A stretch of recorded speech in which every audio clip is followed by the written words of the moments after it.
I see upper management going in, out of closed door meetings, and I have no idea what's going on. No one's talking. What do I do to get more information? Well, Sydney, first I would ask you to examine your own motives about why you want more information. Are you looking to gossip maybe a little bit? No, not at all. No. Okay, well then hopefully your motives are pure. You'd like to either know for your own future or maybe you'd like to help.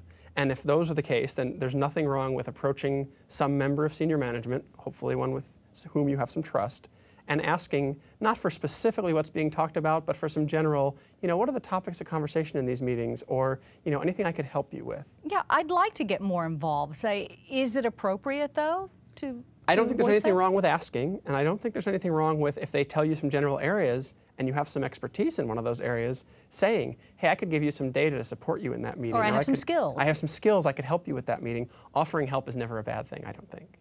Okay, so what if I decide this is just too much trouble and I really don't want to deal with this? Well, you can also choose to ignore it, and there's nothing wrong with that. The risk there is that we have a thing called the ladder of inference, and it goes like this. I see something and I infer something else, and I go up the ladder from there. So I see managers meeting closed door, and I infer it's important. I see them scowling, I infer it's bad news. I see them leaving and coming back, I infer that it's getting confusing. I see them scowling more, I infer that things are getting worse. And I build this case that is the worst case scenario in my own mind that has nothing to do with reality.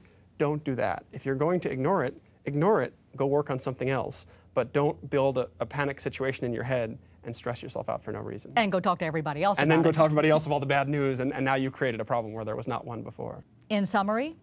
In summary, first decide what your motives are for wanting to know. If they are good and pure, then approach someone you trust and ask for general information. Offer to help if you can. Or decide you don't want to know, don't need to know, trust you'll get the information when it's time, and then focus somewhere else, and don't work yourself into a panic by inferring things that aren't real.